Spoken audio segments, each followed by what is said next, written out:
Hi, I'm Shinyoung from Thomas Jefferson High School for Science and Technology, and my project is MoodBox, vocal screening for depression and gamified relief.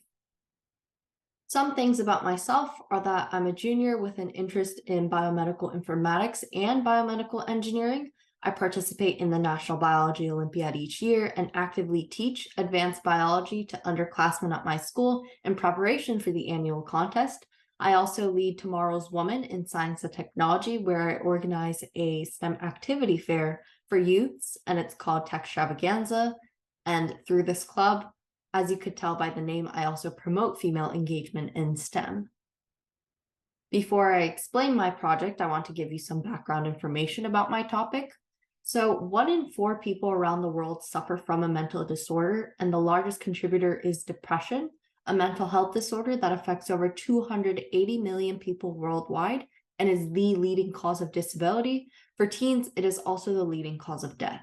Despite its prevalence, misdiagnosis rates for depression reach up to 55%, due in part to the subjectivity of clinical assessments that are focused on physical symptoms. Moreover, stigma around mental health and the cost of seeking out a physician prevents many who are suffering from even seeking out diagnosis or treatment. This is why 2 out of 3 cases of depression in the US go undiagnosed, and that number is over 90% for developing countries. The objective of my project was to develop MoodBox, a free and anonymous web application that provides a 2-tiered approach to tackling depression. First is objective screening, which uses patient audio to calculate vocal features and conduct natural language processing to figure out whether someone is at risk of depression. In other words, my system figures out how someone is speaking in addition to the vocabulary they are using. The second part of MoodBox is relief, where I developed a set of games to relieve the neurological symptoms of depression. My ultimate goals were to achieve a diagnosis accuracy higher than that of state-of-the-art clinical methods and bypass the monetary and geographical barriers of conventional mental health care, like psychotherapy. We can often tell the basic emotional states of the people we talk to based on how they speak. Similarly, prior research has demonstrated that depressed patients show distinct acoustic characteristics that tend to be lower, flatter, and softer. Patients also tend to express more negative emotions and absolutist thinking, which is a cognitive bias characterized by an all-or-nothing mentality that promotes emotional distress. An example would be saying, "I am totally devastated."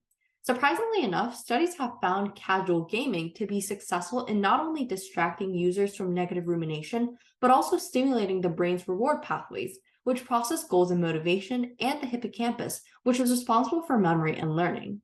Both of these parts would otherwise shrink when a patient is depressed. The data I utilized to train and test my screening system was EAT-D Corpus, a publicly available Chinese dataset of 30 depressed and 132 non-depressed anonymous volunteers. Each patient was interviewed with 3 self-reflective prompts, 1 positive, 1 negative, and 1 neutral, and were separately assigned a score on the Self-Directed Search, or SDS questionnaire, which I converted to a binary classification of depressed or not depressed. The first method I used to characterize patient audio was calculating the vocal features of each patient's audio files. I did this by generating a Fourier transform, which takes a speech signal in the time versus amplitude domain and translates it into one in the frequency versus amplitude domain. From here, I calculated spectral features like bandwidth for perceived timbre, spectral flatness for entropy of noise, and mouth frequency spectral coefficients, which are human-like representations of the vocal tract. Secondly, to represent the words spoken by patients as quantifiable data, I generated word embeddings of the translated audio transcripts, which converted text into multidimensional vectors. Figure 3 demonstrates how words closest to each other in meaning are mapped closest when their dimensions are reduced to 2D space. The text and converted word embedding on the bottom is an example from the EAT-D Corpus dataset I translated. I then fed these word embeddings through bidirectional long short-term memory, known as BiLSTM, networks, which have a forward and backward layer to process the word just spoken in addition to the 2 words spoken right before and after. This is essentially how a computer understands a sentence. Having compiled the layers of my model, I compiled a novel bimodal neural network and programmed it to output a final risk for depression. I then trained the model on 70% of the dataset with 30% left aside for testing. Once my model was trained and finalized, I moved on to designing my MoodBox web application on Unity. Figure 6 depicts the different screens like the home page and an example of a game I developed. Figure 7 shows the screening site hosted on Streamlit, which I made available in languages used all across the globe via the Google Translation API. The results show that my bimodal neural network, shown in red, achieves an accuracy over 85% and beats the state-of-the-art neural network from current literature in orange, in addition to other models I tested using different natural language processing layers. Although my network ended up overfitting to the dataset, my model's precision was lower than recall, indicating that false positives, which recommend that patients seek help even if they are not depressed, are more prevalent than false negatives, which tell patients with depression that they do not have the condition. My conclusions are the following. 1. MoodBox's novel screening system achieves much greater performance than not only clinicians today, but the best AI models for detecting depression in today's research literature. Second, MoodBox offers global potential for remote and accessible screening and relief capabilities to promote mental health outcomes. I hope to see MoodBox be used as a pre-screening tool for depression and even further as a clinician aiding tool to improve diagnoses in clinical settings.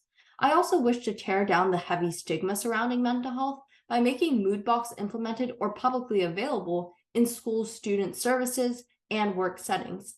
Lastly, given that only 3% of healthcare costs go to mental health, despite 20% of the global disease burden being attributable to mental health, I want my project to encourage more discussion and active research into improving mental health outcomes. Perhaps you viewers will be the next pioneers in improving clinical diagnoses with AI or developing novel treatments that are more accessible and effective. Nonetheless, something we can all do is to be more aware of mental health and recognize its prevalence in all of us. Try reaching out to a friend or someone around you who you think would benefit even slightly from your care and attention. Here are my references, and thank you so much for listening to my presentation. This is my contact information if you have any questions or simply want to reach out.